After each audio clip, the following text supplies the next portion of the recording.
जीवन का असली आनंद क्या है। एक किसान अपने गांव की परेशानियों से बहुत दुखी था। किसी ने उसे अपने दुखों के निवारण के लिए बुद्ध की शरण में जाने को कहा, जो कुछ दिनों के लिए यहां से कुछ दूर एक गांव में आए हुए हैं, वह निश्चय ही तुम्हारे सब दुखों का निवारण करेंगे। यह सुनकर किसान बड़ी इच्छा से बुद्ध की शरण में गया, यह सोचकर कि बुद्ध उसे उसकी समस्याओं, मानसिक पीड़ा, तनाव और दुखों से मुक्ति दिलाएंगे। वह बुद्ध के पास पहुंचा। उसने बुद्ध से कहा कि हे बुद्ध, मैं एक किसान हूं, मुझे खेती करना पसंद है, लेकिन बारिश कभी भी पर्याप्त नहीं होती और मेरी फसलें बर्बाद हो जाती हैं। पिछले साल मेरे पास खाने के लिए कुछ नहीं था और इस साल भी अत्यधिक बारिश के कारण फसल का बहुत नुकसान हुआ। मेरे पास खाने के लिए पर्याप्त भोजन नहीं है।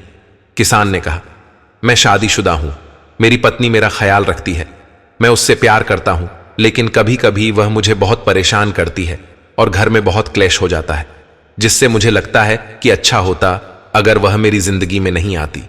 मेरे भी 2 बच्चे हैं। कभी कभी मेरे बच्चे भी मेरा अनादर और मेरा कहना नहीं मानते हैं, मेरे निर्देशों का पालन नहीं करते। किसान लगातार बुद्ध को अपने दुखमय जीवन के बारे में ऐसी तमाम बातें बता रहा है।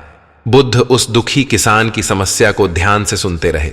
अपनी जिंदगी की सारी परेशानियां बताने के बाद जब उसे राहत महसूस हुई तो वह चुप हो गया। अब उसके पास बताने के लिए कोई और समस्या नहीं बची थी। अब वह चुपचाप बैठकर बुद्ध की ओर देख रहा था और अपनी समस्या का समाधान पाने के लिए बुद्ध के उत्तर की प्रतीक्षा कर रहा था। लेकिन बुद्ध चुप थे। किसान ने फिर कहा, हे बुद्ध, मैं आपकी शरण में आया हूं, कृपया मेरे जीवन की इन समस्याओं का समाधान करें। बुद्ध ने कहा, मैं तुम्हारी कोई मदद नहीं कर सकता। किसान आश्चर्यचकित होकर बोला, अरे, यह आप क्या कह रहे हैं? सब कहते हैं कि आप सबके दुख दूर कर देते हैं, तो क्या आप मेरी समस्याएं हल नहीं करोगे? इसलिए कि मैं एक गरीब किसान हूं। बुद्ध ने कहा, मुश्किलें हर किसी के जीवन में आती हैं। जीवन में दुख और परेशानियां आना स्वाभाविक है। व्यक्ति के जीवन में अक्सर उसके कर्मों के अनुसार परिस्थितियां बदलती रहती हैं, जिससे सुख, दुख, निराशा और क्रोध आता है। नए रिश्तों का बनना, पुराने रिश्तों का बिगड़ना, रिश्तों में मिठास और कड़वाहट, यह सब सामान्य है। यह जीवन का हिस्सा है और यह जीवन का चक्र है। हकीकत तो यह है कि हम सभी के जीवन में 83 प्रकार की कठिनाइयां हैं। इन कठिनाइयों का समाधान आप और मैं नहीं कर सकते, कोई नहीं कर सकता। जिंदगी और जिंदगी में बनने वाले रिश्ते स्थिर नहीं होते। एक दिन रिश्तेदार भी चले जाएंगे और जिंदगी भी खत्म हो जाएगी, लेकिन ये समस्याएं वैसे ही रहेंगी जैसे आज आपकी जिंदगी में हैं और कल किसी और की जिंदगी में होंगी। इस पर किसान अपना नियंत्रण खो देता है और क्रोधित हो जाता है और ऊंची आवाज में बुद्ध से कहता है कि हर कोई कहता है कि तुम्हें एक महात्मा, एक सिद्ध पुरुष, आपको एक प्रबुद्ध व्यक्ति होना चाहिए। मैं इस विश्वास के साथ यहां आया हूं कि आप मेरी मदद करेंगे। यदि आप मेरी समस्याएं हल नहीं कर सकते तो मेरा यहां आना व्यर्थ था। हर कोई झूठ बोलता है कि वे समस्याओं का समाधान करते हैं। आपने मेरी एक भी समस्या का समाधान नहीं किया। आपसे अच्छे तो वह महात्मा हैं जो 2 वर्ष पहले मेरे घर आए थे। उन्होंने मेरे लिए यज्ञ कराया, दान दक्षिणा दिलवाई और मेरे मन को असीम शांति मिली। कुछ सुख भी बढ़े और कुछ दुख भी कम हुए, लेकिन आपने मेरी कोई भी समस्या हल नहीं की। आपने मुझे सीधे तौर पर मना कर दिया। बुद्ध ने कहा, क्या वह सब करने से जीवन के सारे दुख समाप्त हो गए?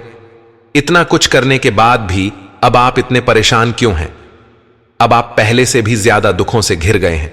तात्पर्य यह है कि जीवन में दुख कभी समाप्त नहीं होते। किसान बोला, तो क्या मैं मान लूं कि आप मेरी मदद नहीं कर सकते? यदि आप ऐसी छोटी छोटी बातों का समाधान नहीं कर सकते तो आपके उपदेशों का क्या लाभ? बुद्ध ने कहा, मैं तुम्हारी 84वीं समस्या का समाधान तो नहीं कर सकता, लेकिन हां, मैं तुम्हारी 84वीं समस्या का समाधान अवश्य कर सकता। और किसान आश्चर्यचकित हो गया और बोला, 84वीं समस्या क्या है बुद्ध? बुद्ध ने कहा, यानी कि तुम अपने जीवन में कोई समस्या नहीं चाहते। आपकी सारी समस्याएं इसी समस्या के कारण उत्पन्न हुई हैं। यदि आप इस तथ्य को स्वीकार कर लें कि जीवन में समस्याएं मौजूद हैं और समस्याएं जीवन का हिस्सा हैं, तो आप जीवन की समस्याओं से विचलित नहीं हो पाएंगे। आप जीवन में आने वाली समस्याओं से विचलित हो जाते हैं क्योंकि आपको लगता है कि आप दुनिया के सबसे दुखी व्यक्ति हैं, जबकि सच्चाई यह है कि हर किसी को अपना दुख सबसे ज्यादा महसूस होता है। लेकिन जिस दिन आप यह समझने लगेंगे कि मेरा कष्ट अन्य लोगों की तुलना में बहुत कम है, उस दिन से कोई भी दुख आप पर प्रभाव नहीं डाल पाएगा। जब तक आप नहीं चाहेंगे कि आपके जीवन में कोई परेशानी ना आए और आप हर दुख दर्द से बचे रहें, तो यह संभव नहीं है। ऐसे में छोटा सा दर्द भी आपको बेचैन कर देगा और आपकी मानसिक शांति भंग कर देगा।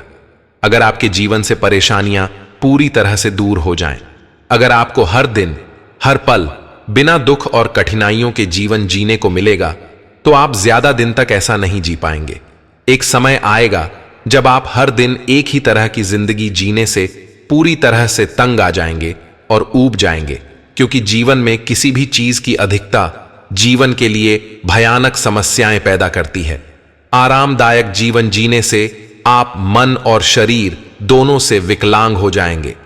तो ऐसे जीवन का क्या फायदा जो बाद में आपको नर्क जैसा जीवन जीने पर मजबूर कर दे। जिस तरह खाना खाने का असली आनंद तभी मिलता है जब बहुत भूख लगी हो, और पानी पीने का असली मजा तभी आता है जब बहुत प्यास लगती है, उसी तरह जीवन के तमाम दुखों और परेशानियों को झेलने के बाद ही खुशी का आनंद मिलता है। इसीलिए जीवन में सुख और दुख अलग अलग रूप में आते रहते हैं। हम चाहकर भी जीवन से सुख दुख को खत्म नहीं कर सकते, लेकिन उनसे इतना ऊपर जरूर उठ सकते हैं कि कोई भी बड़ी समस्या मन को विचलित न कर सके। इसके लिए अपने मन को शक्तिशाली बनाएं, धैर्य रखें, प्रतिदिन आध्यात्म का ध्यान करें। यह आपके जीवन की सभी समस्याओं का समाधान है। इसे जीवन की चतुर्मुखी समस्या का समाधान कहा जाता है। महात्मा बुद्ध का यह अद्भुत ज्ञान पाकर किसान संतुष्ट हो गया और उसका मन बिल्कुल हल्का हो गया। मन में जो समस्याएं परेशान कर रही थीं, उनके प्रति जिज्ञासा शांत हो गई।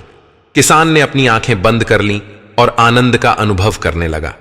किसान को समझ आ गया कि वह अब तक क्या गलती कर रहा था और वह बुद्ध के चरणों में गिर गया।